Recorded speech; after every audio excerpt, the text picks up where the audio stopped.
oraș întins pe două continente, un megalopolis în care trăiesc peste 18 milioane de oameni, a 10-a aglomerare urbană a lumii, una dintre cele 3 capitale europene culturale.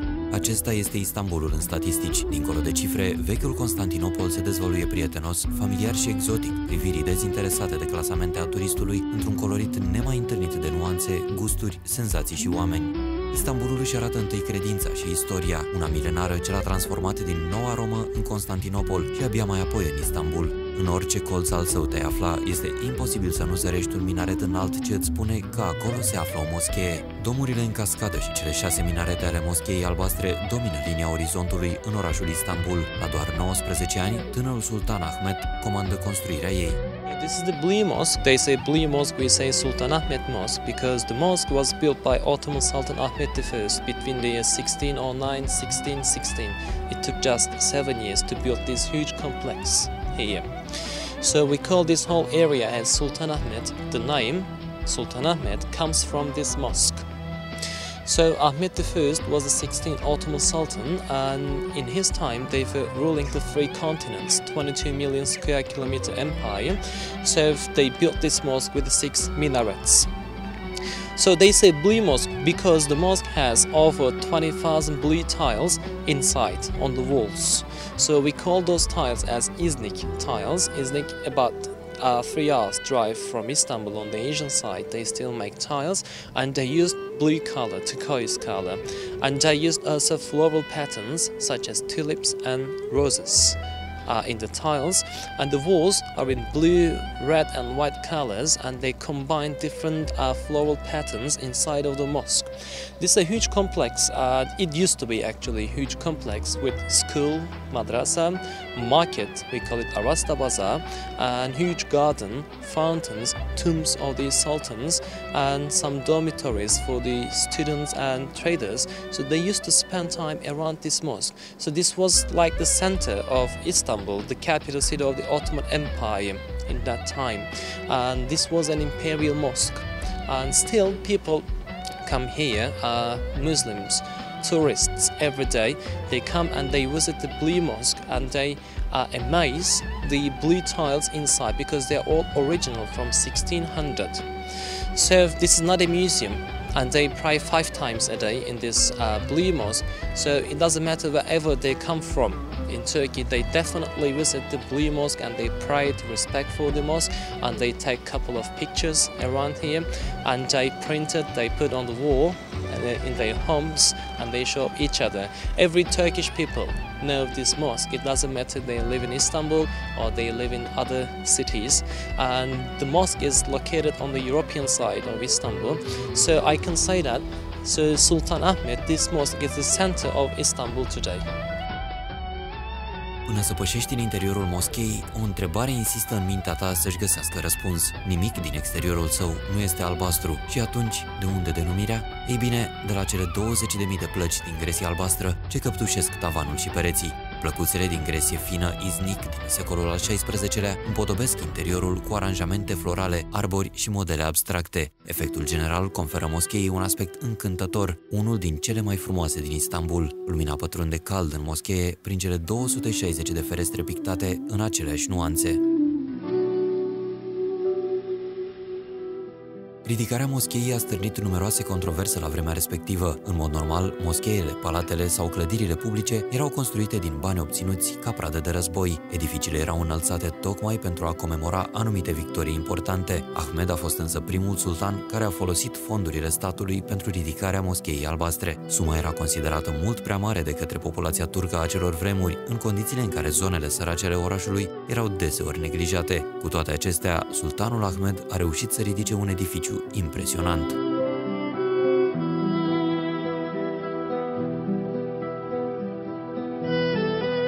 Clădirea are o capacitate de 10.000 de persoane. Au fost folosite mari cantități de materiale de construcție pentru ridicarea ei, în special piatră și marmură. Arhitectul Mehmet Aga, cel care fusese desemnat a se ocupa de ridicarea edificiului, a decis ca acesta să cuprindă un corp principal în formă de roză cu 4 ramuri și o spațioasă curte interioară. Corpul central avea să aibă ca acoperiș un sistem de domuri și semidomuri, fiecare susținute de 3 exedre. Elementul central al sistemului era însă domul principal, cu înălțimea de 43 de metri în punctul central și diametrul de 23,5 metri.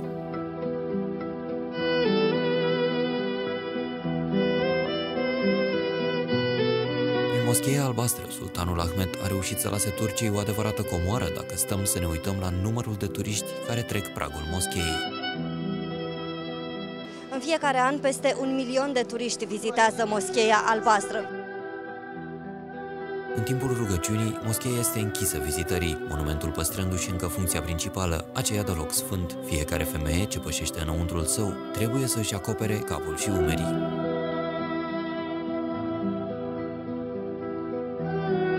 Moscheea a fost construită lângă Sfânta Sofia, o altă minune arhitectonică. Se spune că sultanul Ahmed și-a dorit ridicarea unei moschei de asemenea dimensiuni și pentru a rivaliza cu Sfânta Sofia. Cele două impunătoare edificii stau una lângă cealaltă în principala piața orașului. Care dintre ele este mai impresionantă rămâne un verdict la latitudinea turiștilor. În fiecare zi, această parte din zona Sultan Ahmed se transformă într-un adevărat furnicar. Sunt peste 10.000 de turiști care ajung aici zilnic în căutarea istoriei, în căutarea tradițiilor. Hagia Sophia is standing just behind me. Actually, it's been standing for 1500 years. It was built by Roman Emperor Justinian I between the years 532-537 AD. It took just 5 years to build it there. So with its 57 meters dome, Hagia Sophia is still one of the highest structure in the world today. So it is one of the last Roman buildings still standing.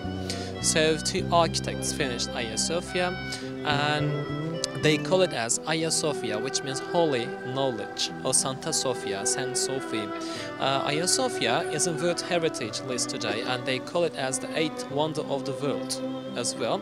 It's a museum, but it's originally a church, and it was converted into a mosque in 1453 by Ottoman Sultan Mehmed II, and it became the first imperial mosque in Istanbul. I mean, of the Ottomans. And we can say that it's a church between 537 and 1453, and it was a mosque between 1453 and 1935. In 1935, they converted Hagia Sophia into a museum, and every year, millions of people visit Hagia Sophia, like 4 million, 5 million people go and they visit that structure just behind us, and it is standing in the center of Istanbul, like the Blue Mosque. Now we are between Hagia Sophia and Blue Mosque, two Roman and Ottoman architectures today.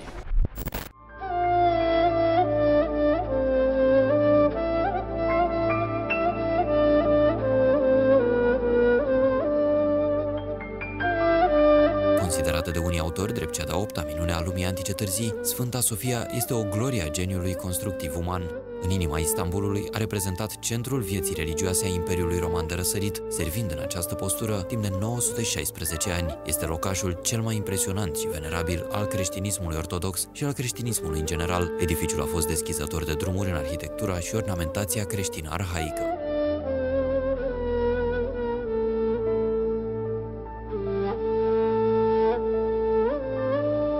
Muzeu astăzi, Catedrala Sfânta Sofia era o construcție remarcabil de mare, cu doar câțiva centimetri mai mică decât domul Panteonului din Paris, una dintre cele mai mari clădiri. Domul ei era cel mai mare de acest fel, doar domul Bazilicii Sfântul Petru din Roma, construit în secolul al XVI-lea, a întrecut imensitatea ei.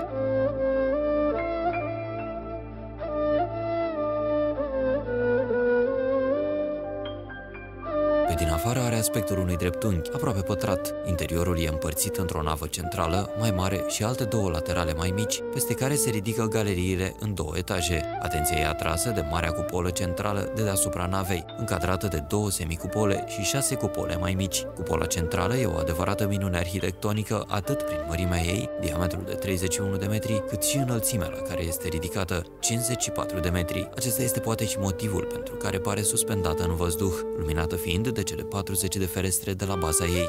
Însă Sfânta Sofia nu impresionează doar prin dimensiuni, ci și colorit. Hagia Sophia has one of the first mosaics of Renaissance and Christianity with Virgin Mary, Jesus Christ, and Roman emperors, and lots of calligraphies from the Ottoman Empire, Ottoman period. Hagia Sophia has very authentic atmosphere. Still, it's keeping it. Hagia Sophia never lost its importance. Still, and there are lots of materials from different regions.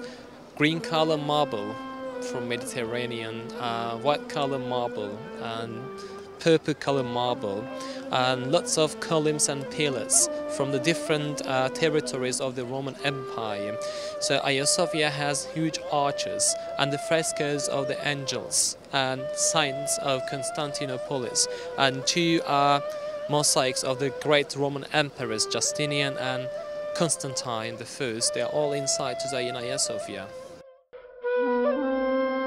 Întregul perimetru al spațiului central până la galerii și nartexul exterior până la bolțile cu mozaic este placat cu marmură într-o paletă coloristică discretă, inimitabil de diversă.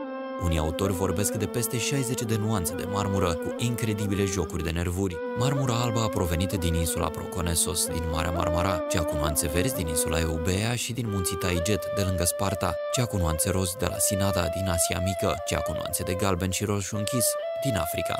În diverse puncte ale bisericii s-au păstrat mozaicuri splendide cu vârstă milenară. Pe semicupola absidei altarului se găsește o magnifică reprezentare a Fecioarei cu pruncul în brațe, încadrată de cei doi arhangheli, dintre care numai Gabriel este foarte bine păstrat. Frumusețea chipurilor din acest tablou este încântătoare. Partea stângă a navei centrale este prevăzută cu nișe la înălțime. În acele nișe sunt reprezentate diverse personaje religioase, sfinți și patriarhi. Nava laterală dinspre sud a păstrat minunat toată decorația mozaicală originală din secolul al VI-lea era noastră, cu motive vegetal-florale și geometrice pe fond auriu. Galeriile de la etaj dețin cele mai spectaculoase mozaicuri cu figure umane din arta bizantină, dar și acoperiri cu mozaic pe bolte și arcuri.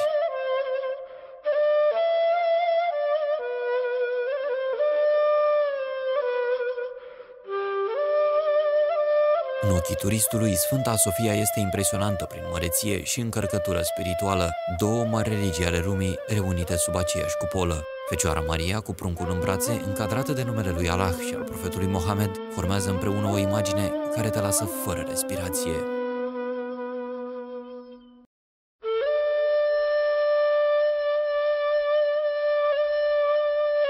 Istanbulul te cucerește, iar drept dovadă stă numărul impresionant de turiști veniți din toate colțurile lumii. În zona culturală Sultan Ahmet, amestecul de graiuri te uimește. Românii au descoperit Istanbulul după 1989, în scop comercial la început, abia apoi turistic, și continuă să o facă.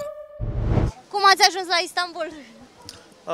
Prin Facultatea Politehnică București am făcut un schimb cultural cu o altă facultate de aici din Istanbul, Facultatea Yıldız. Și am venit acum 3 zile. Cam așa. Și până acum am vizitat doar moscheile și puțin din alte orașe. Cum vi se pare Istanbulul? E foarte aglomerat. E foarte mult haos. E foarte frumos, adică nu am văzut să fie chiar așa orașe chiar de aglomerate. Ce ne-a surprins până este traficul. N-am văzut să se respecte vreo regulă, toată lumea merge în treaba lui. Da, e destul de ciudat să te depășească cu mașină pe trotuar, adică... Da. Dar e frumos, ne place. Mâncarea cum vi se pare? Excelent. Ca la ea acasă.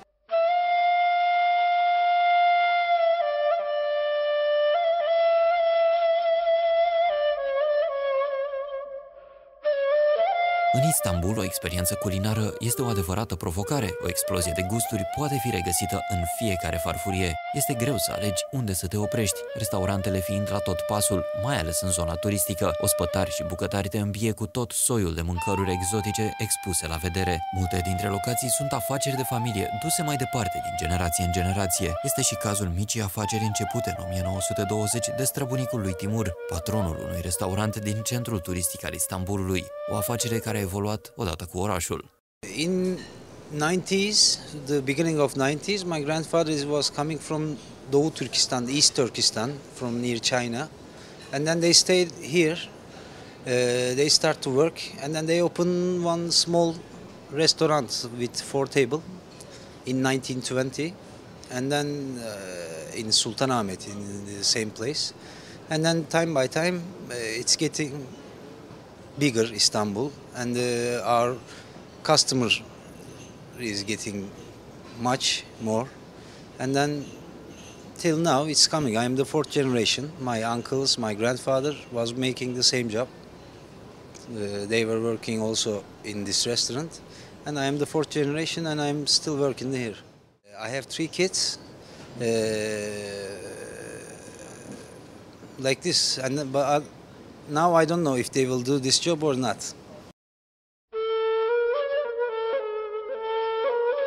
De la 4 mese în 1920, în 2014, restaurantul lui Timur a ajuns să se întindă pe 3 etaje. Nu este un loc sofisticat, ci mai degrabă locul unde să te oprești, să mănânci pe săturate și să pleci mai departe. La ora prânzului este forfotă mare în clădirea transmisă din generație în generație, nici o masă liberă, iar secretul succesului afacerii stă în gustul pe care îl vinde.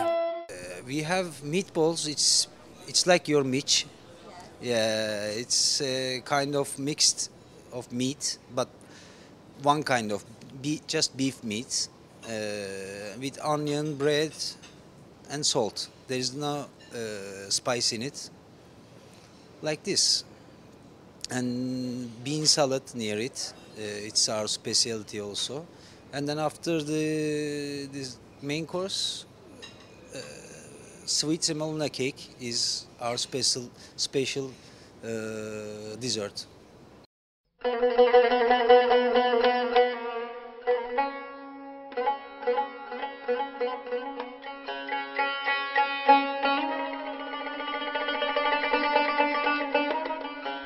Sunt specialitățile restaurantului cu care străbunicul, bunicul, apoi tatăl, iar acum Timur, și-au câștigat și păstrat clienții timp de aproape un secol. 3 generații urmăresc de la loc de cinste pe cei care astăzi trec pragul locației.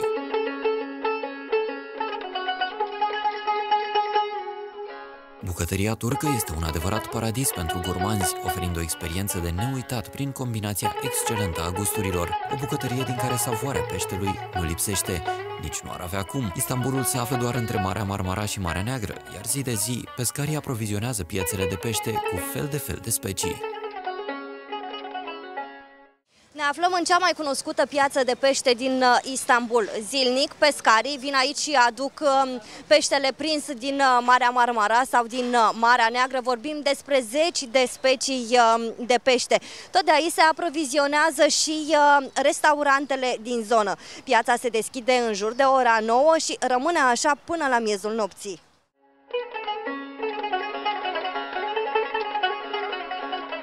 Dimineața, în piața de pește, negustorii așează la vedere captura de peste noapte, deloc săracă. Levrek Karadeniz. Görüyor mu? Palamut Karadeniz.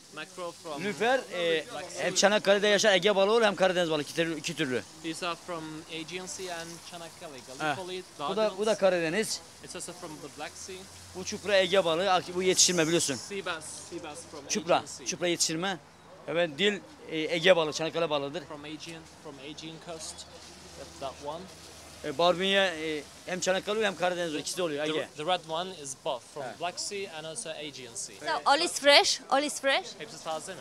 Hepsi taze. Buzlana balık hiç bugün yok şu an. They're all fresh. Hep taze. Şu They're an all from today. biraz From the midnight. kar yağdı mı biraz soğuk oldu mu o zaman buzlana balık çıkıyor. When it snows, they get some fish from the frozen ones. Balık kıt oldu mu buzlana balık başlar. Because they cannot sail off Sea of Marmara or Black Sea, and they keep some fish in the refrigerators. Hepsi değil. Hepsi değil. Not all of them. Ya az olur böyle. Palamut olur, hamsi olur, lüfer olur. Diğer balıklar buzdan olmuyor. Some anchovy, some sea bream are from the sea, fresh ones. The other ones are frozen in winter time when it snows in Istanbul. Cea mai mare parte a peștelui din piață merge către restaurantele din zonă. Fiecare comerciant și-a format deja clienții fideli, mai ales că și aici afacerea de familie este dusă mai departe de noua generație. İşimiz çok güzel vallahi. Ama bizim bak, ben dünyada buraya çok turist geldi söyle. Çok turist geldi. Dünyada en güzel bizim yiyici Araplar, Türkler. Bir de Ruslar yiyici boğazına. Öbürler az yiyor. Bunu söyle. He has clients from all over the world, but his favorite ones are Arabs, Turks and Russians. They always eat fresh fish from here. Bize yarayan yani turistlerden Arapla Ruslar para verir yani bizim balıkçı olarak. Ama bir de Türkler. Ama başka bir şeyi bilmiyorum ama balıkçı olarak Ruslar, Araplar bize balık. Kaç yıldır yapıyorsun? Ben 30 senedir buradayım. He's been here for 30 years. Torti. 30 Burada years magazin. here. Burası Denizli, yeni doldu. Yani ben gelmeden yeni doluyor burası. Söyle. Yeni This area used to be part of the water and they filled up here. ya. Bura yani gelmeden yeni yapıyordu. And he's like one of the first men. Tahta How old are you? How old are you? Ben 44. 44. And he came here when he was 15.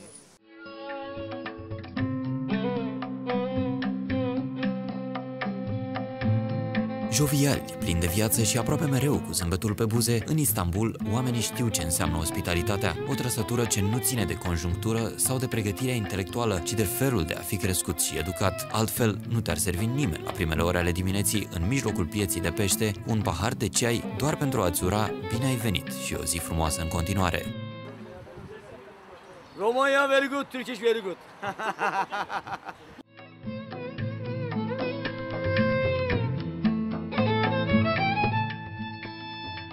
Băi turcești și mirodenii agățate la intrarea în prăvălii pe partea stângă, mijloace de transport în comun de ultimă generație pe partea dreaptă.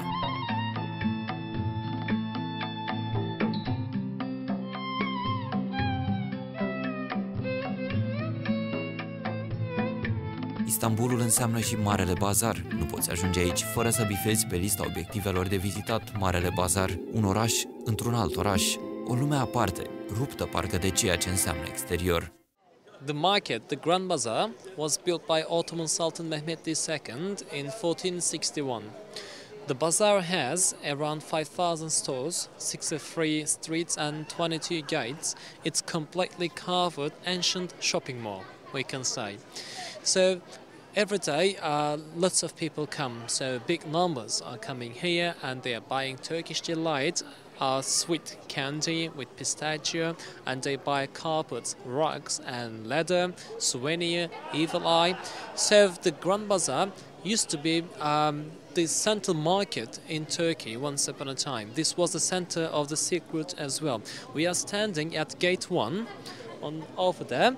So the gate 1 is the entrance, like the main entrance of the Grand Bazaar. We call it as Kapalı Çarşı, which means carved market, because the market is just one part and it is completely carved.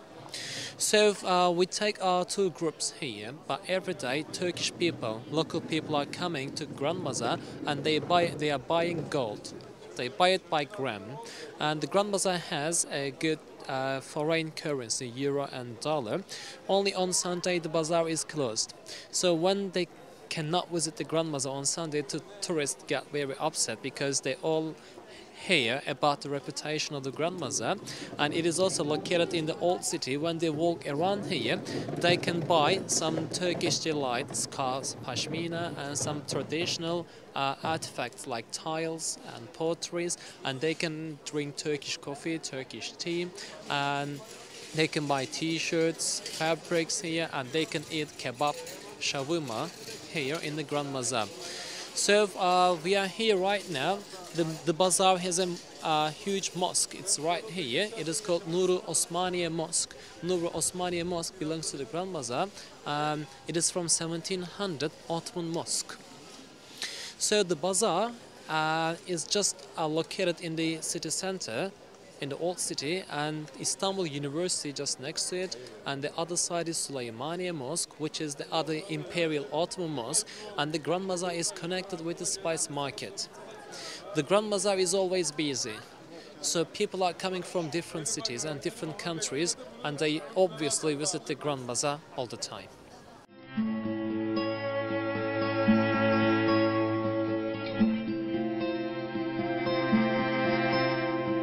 Cel mai vechi și mai mare bazar al lumii freamătă încă de la primele ore ale dimineții. Bijutieri, vânzători de covoare, de haine, comercianți de antichități sau de suveniruri, cu toții își dau întâlnire aici, pregătiți pentru o nouă zi de muncă, iar pentru o nouă întâlnire cu sutele de mii de vizitatori. Nu descoperiți aici doar o istorie glorioasă, ci mult mai mult oameni trecuți de prima tinerețe, care au crescut și s-au format pe străzile acoperite ale bazarului. Fiecare mic magazin are propria lui istorie și nu este deloc una recentă.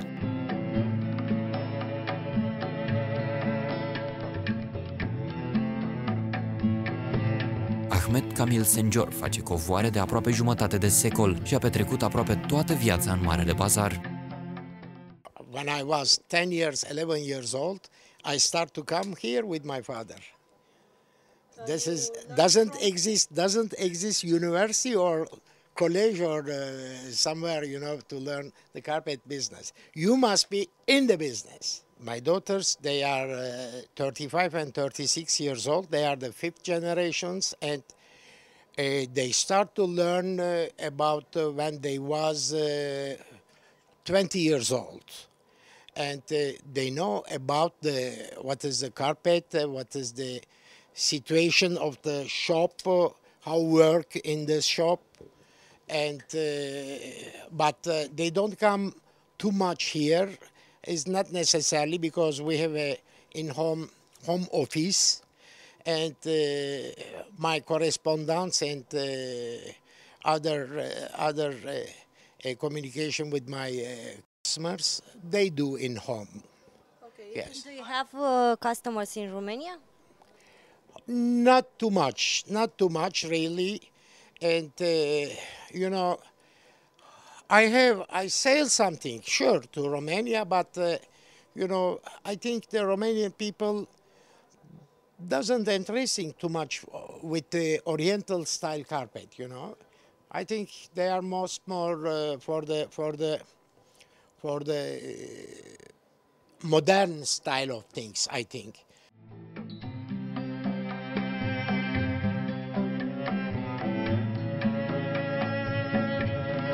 Nu își face griji în privința viitorului afacerii. Raționamentul este simplu. Carpet because the first material for a home. You know, you have home on the floor, you must have one carpet immediately because they is gonna keep you from the cold.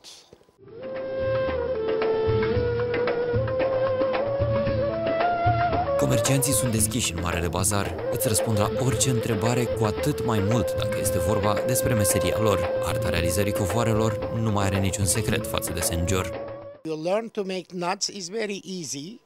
You have next you a millimetric paper, the model designed of the carpet with the kind of nuts, with the colors, and you must be continued very well this standard of the nuts to the loom, then the carpet coming by self.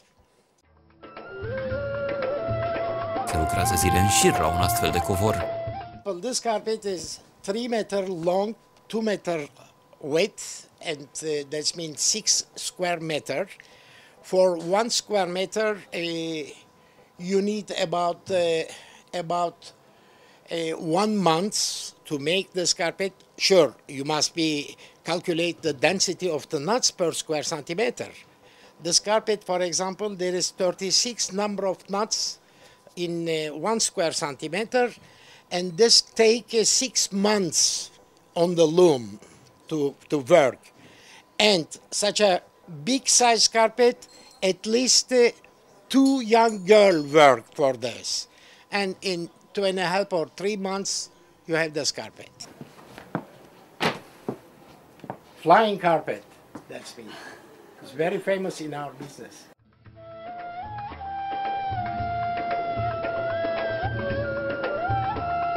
Un nou magazin, o altă poveste. Pe Dariș l-am descoperit lucrând la o tavă aurită în formă de semilună. Obiecte la mare căutare în Marele Bazar. La 26 de ani, continuă afacerea de familie. We generally sell coffee set, tea sets, lid with plate for Turkish traditional, Turkish delight, chocolate, and the sweets. Okay, and the materials? We are copper producer. We work with copper, brass, and then normal copper by time we change color. We plate nickel, chrome, or sometimes brass. We plate, and we have some items like this, gold plated. I'm the 4th generation. But this shop from the January, this year from January. Okay. It's a profitable business? A little bit. Not like the other job, but because copper is, you should work with manpower. It's also very high prices. Because of that, we don't have too much profit margin. It's a little bit expensive.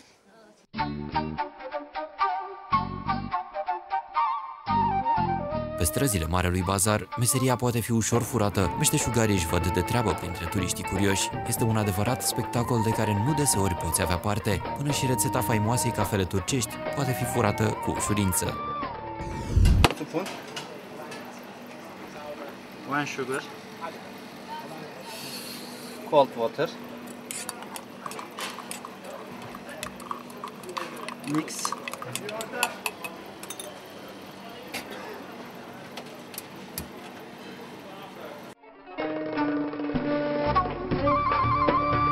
Niciun minut nu poate fi pierdut în Marele Bazar, așa că negustorul mai pregătește 2 ceaiuri cât timp cafeaua fierbe. Dacă ajungi în Marele Bazar, nu poți să nu guști din cafeaua turcească. Se spune că ar fi una dintre comorile Turciei.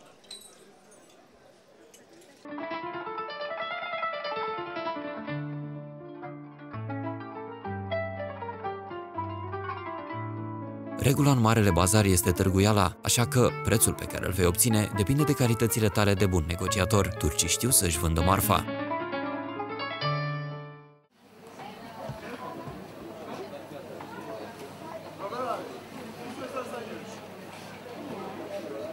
Very good. Very good. Thank you. You're welcome. Side is honey and pistachio. We make it. It's very special from Turkey.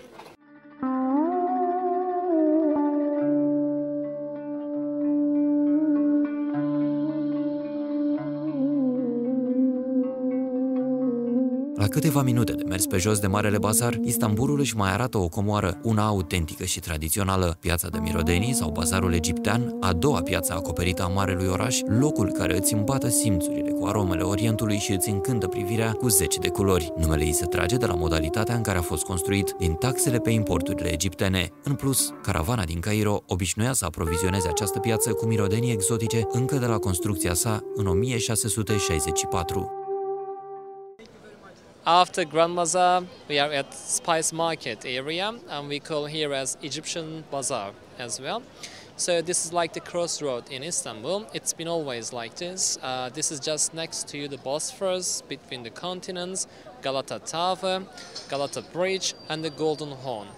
So this is between the old city and the new part of Istanbul. Taksim Square is close by here as well. So if you look around, you will see lots of people around because they're all shopping. The area has Turkish delight, souvenirs, Turkish spices, saffrons, and dried foods, and they have also clothes, shirts, and other things. So the ladies, Turkish ladies or foreigners, they can buy and find any clothes in this area, and the grooms and the brides can come here and they can find dresses for themselves. So Spice Market is the highlight of this area. Spice Market was built by the Ottoman Sultans, and it was built in 64 years, and it was the center of the Silk Route in Istanbul.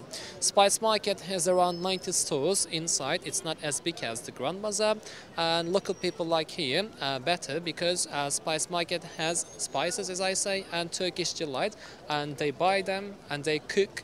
And so whoever comes to Istanbul, definitely they visit the Spice Market and they buy some saffron as well.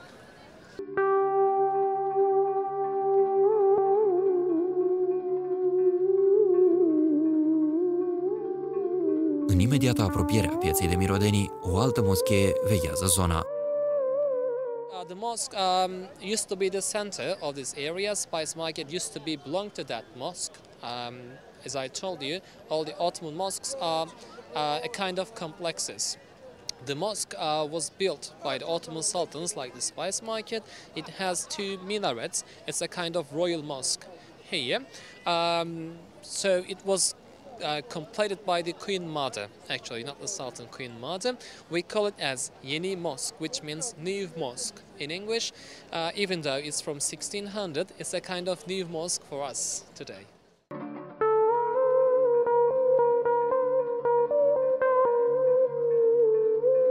Am putea numi poate Istanbulul orașul moscheilor, pentru că în megalopolisul care se întinde pe 2 continente sunt mii de moschei, multe dintre ele amintind de un sultan.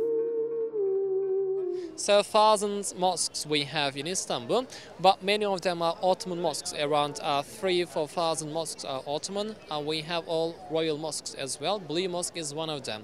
Süleymaniye Mosque is around this area also. Süleymaniye Mosque was built by Ottoman Sultan Süleyman the Magnificent, and he's buried there as well. It has 4 minarets. So it is one of the last classical Ottoman architecture. And also we have Rüstem Pasha Mosque. Rüstem Pasha was the Grand Vizier of Sultan Süleyman, Süleyman the Magnificent, and his mosque has lots of beautiful blue tiles, by the way.